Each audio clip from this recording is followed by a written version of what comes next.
സർവകലാശാല സെനറ്റ് നിയമനത്തിൽ കെപിസിസി പ്രസിഡന്റിൽ നിന്ന് വ്യത്യസ്ത നിലപാടുമായി കെഎസ്യു. സെനറ്റിലേക്ക് എബിവിപി പ്രവർത്തകരെ തിരികെ കയറ്റുന്ന നിലപാട് അംഗീകരിക്കാനാകില്ലെന്ന് സംസ്ഥാന പ്രസിഡന്റ് അലോഷ്യസ് സേവ്യർ 24 പറഞ്ഞു. സർവകലാശാലയിലെ മാർക്സിസ്റ്റ് വൽക്കരണവും എതിർക്കും. ഒരാൾ കമ്മ്യൂണിസ്റ്റ് വൽക്കരണത്തിനും മറ്റൊരാൾ കാവ്യവൽക്കരണത്തിനും ശ്രമിക്കുന്നുവെന്നും അലോഷ്യസ് സേവ്യർ പറഞ്ഞു.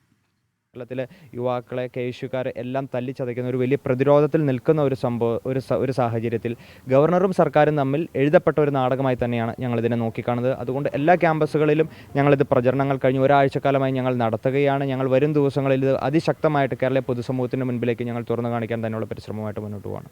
കെപിസിസിൻ്റെ പ്രസിഡന്റ് ഈ ഇത്തരത്തിലുള്ള ഒരു പ്രസ്താവന ഞാൻ ശ്രദ്ധയിൽപ്പെട്ടില്ല. വിദ്യാഭ്യാസ മേഖലയിൽ കാവ്യവൽക്കരണം അത് യാതൊരു കാരണവശാലും അത് അംഗീകരിക്കാൻ പാടുള്ളതല്ല. ഇത് എബിവിപിക്കാരെ അവിടെ തിരികെ കയറ്റി വെച്ചത് വലിയ തെറ്റാണ് എന്ന് ഞങ്ങൾ തുടക്കം മുതൽ ഞങ്ങൾ പറയുന്നുണ്ട്. അപ്പോൾ CPM കൊടുത്ത പട്ടികയിൽ 18 ആളുകളും എന്താണ് തീവ്ര ഇടതുപക്ഷക്കാരാണ്, ഡിവൈഎഫ്ഐ സംസ്ഥാന ഭാരവാഹികൾ ഉൾപ്പെടെയുള്ള ആളുകൾ.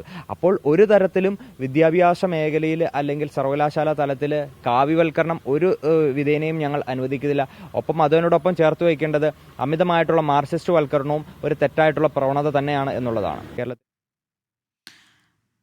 വിശദാംശങ്ങളുമായി വിഷ്ണു സുരേഷ് കൊച്ചിയിൽ നിന്ന് ചേരുന്നു. വിഷ്ണു, ഈ വിഷയത്തിൽ കെഎസ്യു തങ്ങളുടെ നിലപാട് എങ്ങനെയാണ് വ്യക്തമാക്കുന്നത്? അലോഷ്യസ് സേവ്യർ എന്ത് വിവരങ്ങളാണ് പങ്കുവച്ചത്?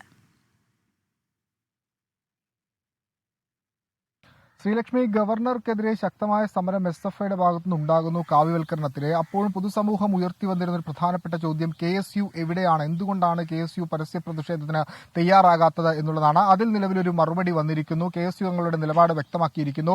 ഗവർണർക്കെതിരെ മാത്രമല്ല തങ്ങൾ ഈ വിഷയത്തിൽ സമരം ചെയ്യാൻ ഉദ്ദേശിക്കുന്നത്, മുഖ്യമന്ത്രിക്കെതിരെ കൂടിയാണ്.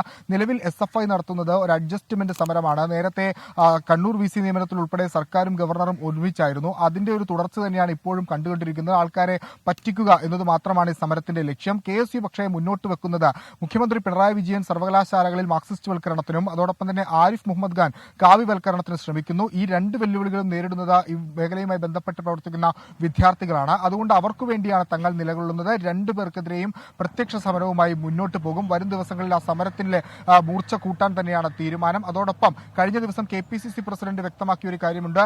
സെനറ്റിലേക്ക് എബിവിപി പ്രവർത്തകരെ തള്ളിക്കയറ്റുന്നത് അല്ലെങ്കിൽ അവരെ തിരികെ കയറ്റുന്നത് അവർ ജനാധിപത്യത്തിന്റെ ഭാഗമാണെന്നായിരുന്നു അദ്ദേഹത്തിന്റെ പ്രസ്താവന. പക്ഷേ ഈ വിഷയത്തിൽ KSU ഒരു വ്യത്യസ്ത നിലപാട് സ്വീകരിക്കുന്നു. എബിവിപി പ്രവർത്തകരെ തിരികെ കയറ്റുന്ന നിലപാടിനോട് തങ്ങൾ ഒരു തരത്തിലും യോജിക്കുന്നില്ല. അതോടൊപ്പം ഈ കമ്മ്യൂണിസ്റ്റ് പ്രവർത്തകർ അല്ലെങ്കിൽ ഡിവൈഎഫ്ഐ പോലുള്ള പ്രവർത്തകരെയും സെനറ്റിലേക്ക് എത്തിക്കുന്നതിലും തങ്ങൾ ശക്തമായ വിയോജിപ്പ് രേഖപ്പെടുത്തുന്നുണ്ട്. രണ്ടുപേർക്കെതിരെയും, ഗവർണർക്കെതിരെ മാത്രമല്ല മുഖ്യമന്ത്രിക്കെതിരെയും ഗവർണർക്കെതിരെയും സംയുക്തമായി സമരം ചെയ്യാനാണ് തങ്ങളുടെ തീരുമാനമെന്ന് KSU വ്യക്തമാക്കിയിരിക്കുന്നു.